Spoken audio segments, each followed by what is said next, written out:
Thank you all so much for dialing back into my channel. If you haven't already, please subscribe, because this is the holiday season. The season is upon us. It is sweet November, my birthday month. As you can see, I'm all decked out in green, and hopefully you've already seen my video from Thursday and Friday's upload. If so, you'll know exactly why I have on green. Green is my new color, because green, I'm wearing it all month to represent grace. Please subscribe to my channel. I am here to drop as many crumbs as I can, help you become more comfortable in the kitchen, not with recipes necessarily, but just helping you understand kitchen and cooking principalities. Okay, so be sure to subscribe and like the channel. Be sure to click the notification bell so that you can be notified every time I upload a new video. It's the holiday season, honey, and I'm about to be cooking. You heard me. It is so late at night, y'all, and I'll be honest, I'm glad I have on this vibrant green. It makes me feel a little more lively, because it's about 1 o'clock in the morning and a sister is tired, so I will have to adjust to uploading and recording my videos in the morning. But I've been working all day and uploaded the video from 2 days ago today, or maybe 1 day ago. I don't know, I forget. It's all kind of running together on me now. But this is part 2. Please, if you haven't seen the first video that I uploaded about cleaning turkey necks, top tier cleaning techniques, go back and look at that. It's a little bit of a story time regarding this color green and how it became so significant for me and why I chose to wear it all month. All of that is in the previous video prior to this one. It is calling Cleaning Turkey Necks Part 1, Top Tier Cleaning Techniques, okay? So here is Part 2, okay? So the turkey necks have been par cooked.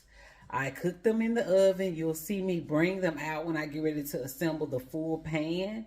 But right now, they are refrigerated, okay? Ever since I par cooked them in the oven, in which the first video talks about that, I let them come to completely cool down, and then I stuck them in the fridge. So they are good and marinating in the refrigerator, okay? Partially cooked. So now what I'm going to show you is the other ingredients that I'll be incorporating, okay? So let's take a look.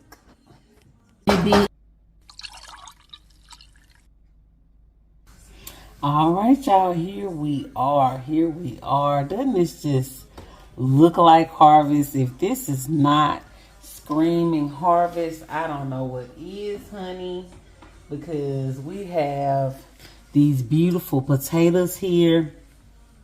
They're baby Yukon potatoes and baby red potatoes. Oh my goodness, I just love these potatoes. We buy them all the time because this is what I put in any of my bowls. I'm not a big potato fan, so I like to have them in my bowls, but when I do, I rather have them this small miniature size. To me, these potatoes are already more flavorful than the full-size potato. The skin is more tender, so when you use these in a bowl, it just makes the bowl just that much more delectable, because these are more flavorful and they're tender. These have been soaking all day. They have been triple washed already, and I just have them still in water. So I'm going to take them, now that they're clean, I'm going to take them directly from this bowl into our roasting pan. Also, as you can see here, we have some beautiful smoked sausage. I don't want to cut them too small. I want them to be a nice size, but then it'll be perfect. Also, in terms of cooking, again, cooking principality, I want some of the flavor and fat to be able to render from the smoked sausage. But if I cut it like into small slices, like you would see in a gumbo or something, then the sausage would basically overcook. And not overcook as in burn, but when I say overcook, you can overcook things in water too, or in a broth. Did you all know that? Have you ever eaten like a gumbo or something and it's like the sausage is completely shriveled up?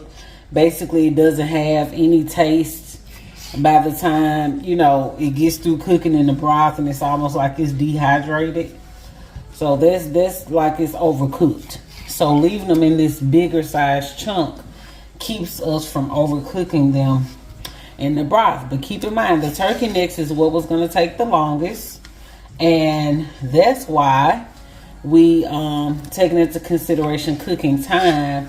That's why we parboiled or par cooked our turkey necks. They're already halfway done. Actually, I've tasted them. I can't wait until you're able to see them in part 3 of this video. Right now, this is just showing you how I assemble the bowl. Keep in mind, I'm going to be putting these items, these ingredients in the roaster. Still using homemade chicken broth. And by doing so, I'm still mimicking a boil. It's just that I'm cooking it in the stove instead of on top of the stove. The reason why it's still a boil is because I'm still using broth. I'm still cooking it inside of the cooking liquid, right? And that's because this bowl is so big, it's so huge. My intention is for it to feed anywhere between 35 to 45 people. And I know that the flavors will be more robust like this anyway, because a boil is just that you're kind of boiling everything together. But again, like I talked about on the first video, you know, it's all about your cooking broth. I want you to see here. This is where, and it has the oil build up in the fat from the broth. You can see all that seasoning at the bottom. I just pulled this out of the refrigerator so you can see what I was using. So that's the rest of the broth that I will be cooking these items in. We have fresh corn here. It's already been shucked, and then we have some more smoked sausage that I have to break down. Okay, so this is what I'll be putting in the roaster on this second round, are these beautiful potatoes. The smoked sausage, I'm gonna cook and let them roast on top of the potatoes, so that as the fat renders from the smoked sausage, it can cook down into the potatoes and make it taste good. I have my roaster that I've lined here with parchment. That's just to help kind of keep it clean. I don't know if y'all have ever seen the commercials from Reynolds Wrap, especially around the holidays. They advertise, you know, Reynolds Wrap and try to encourage people to use the product not only to cook with. I'm sorry, one second, y'all. Not only to cook with, but also, you know, to line your pans and such, to help with keeping your pans clean and help reducing the cleaning time. And so I've kind of made a habit of that. In most cases, it still gets really greasy and all that good jazz, but it helps some to have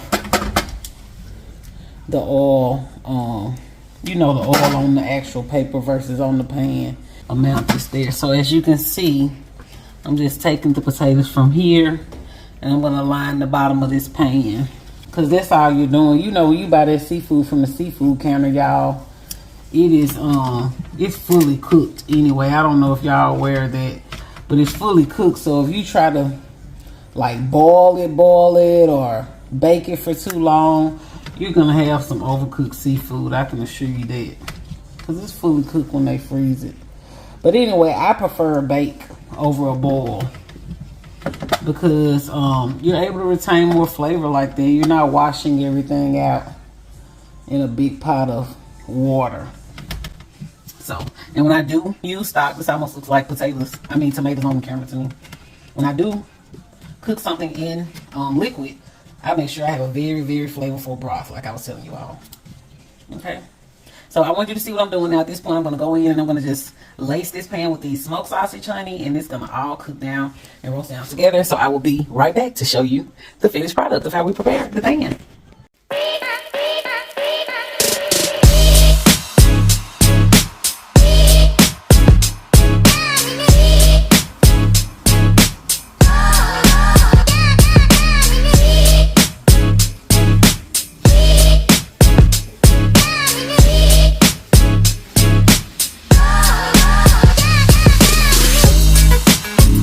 Hey y'all, we're back.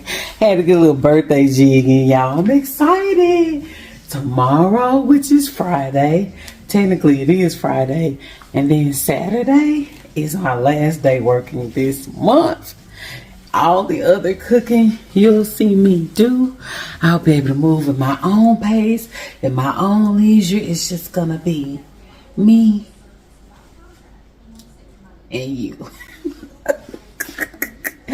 Okay, y'all, so let me pull you in, let me draw you in a little bit so you can take a looky at this sausage and potato.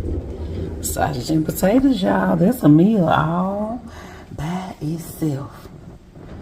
Now technically, if I didn't have to broil this in the oven, when I bring everything together, I could put peppers and onions on here, and that'll add even another layer of flavor. But we're gonna stop at just the potatoes, which are underneath. Y'all can see there, potatoes are underneath here. You can see down in there. Potatoes, same thing over here. So we have just lined each of the pans with potatoes, and then we have the sausage on top. So again, when the sausage bakes, it's gonna, that flavor from the sausage is gonna bake down into the potato, and then we're going in with the ooey. If you don't have any, you better get you some, honey. We ship it 2 for $16, right in time for the holiday season. I promise you won't regret it. So we just go over the top. This doesn't have much salt in it at all, so we're more or less doing this to just help enhance the flavor and marry those two flavors of the sausage and the potato together. Okay, and then I'll go in with just a little extra parsley. Never hurt. Okay, I love using a lot of herbs in the fall and winter. Just really doing everything we can to bring flavors alive. Okay, potatoes and sausage about to roast off in the oven, and these ingredients will be used for our turkey neck boil. Okay, so we'll be right back.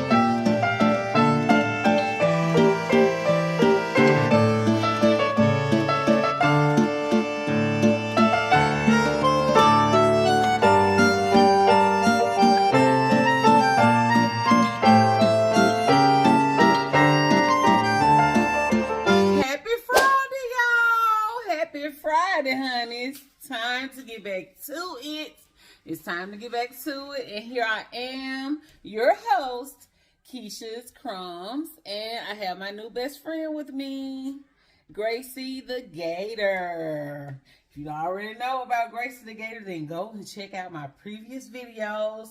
You have part 1 of the turkey neck boil. This is part 2 of the turkey neck boil, where we're going to be assembling. Okay, so you saw how I clean the turkey necks. You know, November is sweet November because it's the month of my birthday. That's why we have us some good old sweet fresh corn, honey. And you know that green is for grace. So every time I come before you this month, it will be dedicated to my birthday month, sweet November, and I will have on green to represent all of the grace that God has bestowed upon me in my life. Okay, so we're about to get ready to assemble these turkey necks, y'all. Hopefully I've already recorded what the turkey necks look like out of the fridge. You know, on part 1 we had them refrigerated. So I'm going to show you a picture of those right here up top. And then what I'm doing now, y'all, I'm sawing through this fresh corn. Most people put the frozen corn on the cob in their balls, right? But you know me, I always got to be extra. Y'all, isn't that cute? Look at this. Y'all, I'm doing a Shein haul. Make sure you be on the lookout. It should be out sometimes next week once I'm through with this cooking, y'all, because this is my last weekend cooking. Okay, the rest of the cooking I'll be doing will be for myself and for y'all here on Kisha's Crumbs. But y'all, isn't this just fabulous? Now, that's the little tag on the side. I should have torn that out. And I am dressed underneath, as you can see. See, I have on these shorts underneath.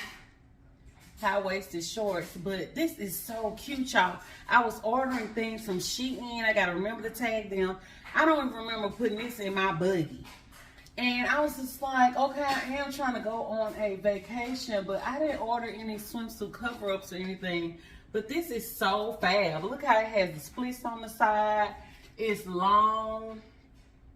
You can have on a unitard under this. That would be cool. Listen, y'all, I digress. I'm so sorry. I have a passion for plus size clothes. Like I have a passion for cooking. Thanks, Shein Plus. And a scarf. Baby, but today we're here at Kisha's Crumbs, so we're wearing it like it is, honey. I just think it's fabulous having those 3 panels. You know, and it mimics the silhouette of a woman's body. Ooh. Oh my God, Kisha, focus. Okay, but that ain't what this video is about, y'all. Let's get back to this ball. Okay, but I'm here in my graceful green. Y'all, make sure you subscribe and like this video. Go ahead and like this video, y'all. It's the holidays. I'm hyped. We're doing some real cooking, some real cleaning, and dropping some real bars, some principalities in the kitchen, honey, to help you be more comfortable. So I'm sitting here, as you can see, sawing through this corn. Why? Because Kisha's Crumbs gotta have fresh corn. We could have done frozen corn on the cob. I use my handy dandy ergonomic knife sharpener that came with my knife set to sharpen this knife, and I said, let me just give it a try. Beautiful pieces. Now this reminds you, one day I'm gonna have to do a segment on frying corn. But see, this reminds you of the corn that's sold at Wingstop. I probably need to turn my lights down just a bit. They're kind of super bright. Let me adjust that and just see, y'all.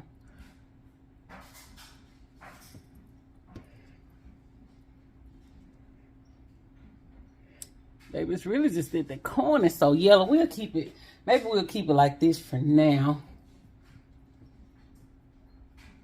Okay. So that's what I'm doing. I want y'all to see that I'm cutting up the corn. Fresh, sweet corn. Ain't nothing like it. So sweet and good you can eat it without even cooking it. Your digestive system wouldn't like that too much. But I almost always buy sweet, fresh corn on the cob for everything that I do now. It just tastes so much better. Now, you got some good frozen corn out there, don't get me wrong, but hey, who doesn't love fresh? All right, so let me finish sawing through this corn and we'll be right back. This is part 2, y'all. We almost there. All right, y'all, I had to come back on here and show y'all how I'm manhandling this corn. It might be manhandling me, I don't know, but this reminds me, we have to put something in the air fryer. Cause y'all, did y'all see where people were like cutting the corn cob into 4? So we turned it to a spear. Let me show you what I mean. So like with this one, I just end up, now that I'm almost near the end, I've done most of them like this. See which paper you think looks the best, the black and white. Sometimes to me that's too distracting. You think so? Okay, and then I've taken some of the pieces and like sliced in half where it's like semi-moon shape. And then this is like a half of a whole. Can y'all see it? A half of a whole. Y'all, this corn all over my face. Like this corn is really handling me. I had to sharpen my knife again. I'm gonna do it this way. Once I got to the end, which this is so dangerous, but I'm making sure I keep my fingers out the way. Y'all see it? I wish it was closer. But this is the way they were doing it in the air fryer, making like these little spheres. I was like, dill pickle spear size. So we're gonna try them in the air fryer. Yeah, we did actually air fry it and it was delicious. I can't find the video. When I go down on it, I figure I'll get on camera and it'll get tougher and tougher. There you go. You just gotta do the first part, but it ain't easy. This is supposed to be the air fry corn. So we're gonna try that out. But anyway, I'm almost completely finished. As y'all can see here, we have this entire pan. Again, you can do frozen corn, but I just like fresh just that much. I think it's worth the little bit of trouble, and as you can see, a lot of elbow grease. So this is how I cut the ear in half first. And then for the sake of mimicking the same shape that we've already cut, just gonna go through more greedy. A lot of times when I cook for people, I'll tell them, you want me to stay there and serve? Yes, you're supposed to. Okay, good job, Mike. You're supposed to have X amount of servings, but depending on what kind of crowd you feed, honey, if you try to do a self-serve, you may not end up with half the food you intended, because then people are just, you know, they get what they want. What they want, they're not getting what they know is a serving. And some people have no clue what a serving is. So that's why when you have an event, even if you don't have a person who prepares the food serving it, designate or delegate somebody to serve with all this milk on this board. From this corn, y'all, this corn was all in my face and everything, just popping me in my eye. But designate somebody to serve for you, because that will save you a lot of money. The serving size is a scoop. Okay, and then also having mentioned that, another thing is, you know, with appetizers, y'all, I'm sure anybody who prepares food will tell you appetizers get so expensive so quickly, because even in terms of labor, appetizers take more work. You have to individually prepare every appetizer, and then when you're serving the appetizer menu, you feel like you have to have, you know, a good variety. And then, but when you have a good variety, you also want to make sure that people feel like they get one of everything. Appetizers can get tricky. In most cases, it's best to just go ahead and do a full meal, especially when you have somebody that can cook. Go ahead and get you a full meal on that line where everybody gets a full entree, a full plate, and everybody will be happy. Because you make money in the end, I can assure you. All right. So now we are ready to start assembling. I'll be right back. All right, y'all, and we're back. Me and Grace. Gracie. Okay. I had to make up a friend, y'all, because my kids don't ever want to be on camera. They might stick their heads in the camera today. That's who you hear in the background. These are the par-cooked turkey necks, y'all. Ooh, wee, KG. Y'all see that? Let me bring you on around some more. Those are your partially cooked turkey necks. Like I said, you know, they aren't falling off the bone yet, but it's going to be perfect timing, honey. Remember, kitchen principality is cook time and cooking temperature. This is going to be perfect timing because I tested these turkey necks when they were out of the oven, and they are not done to the point where you will want to serve them. They're not falling off the bone or anything like that. But, baby, they ain't nowhere near raw. Okay, I was able to pull the meat away from the bone with my finger. So now we got these good old necks, gobble gobble. We got the good fresh sweet corn. Yes, Lord. Ain't nothing frozen about this, honey. And then over here, we have our sausage and our potatoes. Baby Yukons and baby Reds. Baby. When she gets ready to serve this, I'm going to say, tell me you love me. When I know the meal is going to be good. Excuse me for all this movement, y'all. I'm trying to make sure the camera's straight. One day I'm going to have a cameraman or a camera woman. Glory to God. Oh, yes. Oh, yes. But when I know the meal is going to be good, I'll say, now tell me you love me. Okay. So we're going to start going in with the next first. Let me just go ahead and I'll put y'all right here so you can see what I'm doing. We just taking some of these necks. This is still cold and gelatinous out of the pan, fresh out the refrigerator. So they've been marinating for all that time. And I'm basically making 2 pans. Okay, I'm making 2 pans. And the goal, remember all this gel. Now this your good old homemade broth. I showed you that we did that with chicken bones and chicken skin. We didn't add any butter to this broth. Sometimes I do, sometimes I don't. I didn't think this was going to need butter because I knew you would have smoked sausage in it. Turkey isn't all that fat, and then remember I skimmed these necks. So turkey isn't all that fat, but I knew we were using smoked sausage as well. And because we're using smoked sausage, that's going to give us plenty of flavor. Look, y'all. Going in with the eggs, smoked sausage. Now, again, this is a low country boil, so I really blessed y'all with this because you see most people do it in a stock pot. This, I'm showing y'all how to do it in the oven. And my kids and I, like I told y'all, when we do our seafood boils now, it's really more of a seafood bake because we do it in the oven. You're able to maintain more of your richness and your flavor from each of your ingredients by putting it in a pan and putting it in the oven versus submerging everything in liquid, and then it's almost like a lot of your flavor is washing away. So for prime example, remember if y'all looked at the other video, part 2 up front, you'll see that I lined the pan before putting it in the oven with parchment. So see all that good fat and flavor right there? Baby, girl, you got it. Hey, act like you know it. Now we're going to put some fresh corn on the top. Oh, yes. Oh, yes. Got that fresh corn going. Baby, tell me you love me. Tell me you love me. Okay, right here, Keisha's Crumbs. And I would even invite you to go look all over YouTube, honey. You can go look all over YouTube, baby. I'm just that confident. The Lord just downloaded that crumb in my spirit. I want you to know that you can go look all over YouTube, and I bet you will not find anywhere else where a boil is being done like this, honey. Do you understand me? So I'm showing you the goods now. I'm dropping the crumbs. I don't know if you're picking them up. And remember, I invite you to dinner every episode. I didn't ask you to bring in the paper plates. I didn't ask you to bring the casserole. The least you can do is subscribe. Okay? Because I'm dropping these crumbs, baby. And the closer it gets to Thanksgiving and Christmas, oh yes. Oh yes, those crumbs. Oh, yeah, look at this. Now, if this don't say feast, y'all, oh my God. You understand me? I'm gonna pick this gel up out this pan and just sprinkle it all about, baby, because that's the homemade broth. Sprinkle that good broth with that good chicken fat in it all about. Y'all, this is heaven right here. On earth, if that is. This is heaven on earth. Put your gel in there. That's what your flavor is. We're gonna hit this with some ooh-wee. And we're gonna roast it off. We still have to put shrimp in here. But you know, that's why people love me. They say I always overdo it. And I guess I do. To a certain extent. My kids certainly say I overdo it, but hey, you know, you got to be set apart. When the Lord sets you out to be set apart, you cannot make him look bad. You cannot make him look bad, baby. You got to stand out there and stand up on it. How y'all say it? 10 toes down, honey. 10 toes down. You can't make the Lord look bad. If he done blessed you to show somebody, tell somebody. Let somebody taste it. Do y'all see this? Do y'all see this right now? Oh, okay. I just want to make sure. So now, we're going to move on to assembling the second pan. I'm going to move these necks over. And we're going to work on the second pan. We just bring this in closer so y'all can see. I hope my oven doesn't scream and shout. Y'all look at this. Does this not say Thanksgiving? Thanksgiving. Does it not say that? Oh, that look good. My God.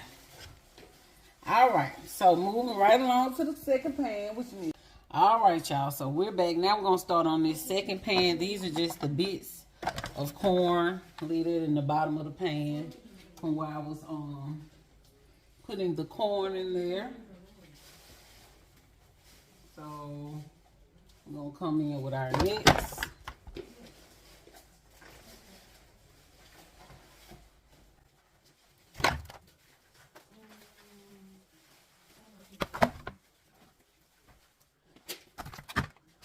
In the bottom of the pan we mix.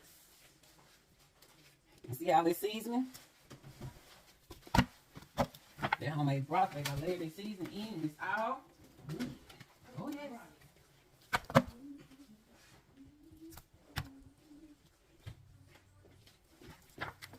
Okay. Just like before, we're gonna go in with our corn, potato, and sausage.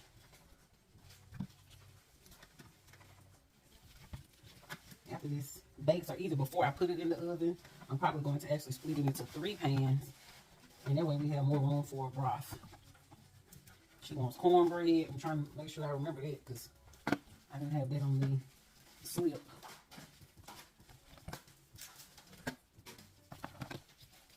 Yum, yum, yum.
Alright, y'all. So the next, the whole bowl, not just the necks, but the whole bowl is now rolling in the oven, and we are disinfecting the countertop.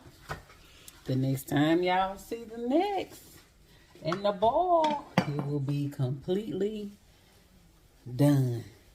Okay, so I hope everybody is enjoying their Friday. I hope everybody has a great weekend. I know I'm excited because it is no more work for a long time after tomorrow. Okay.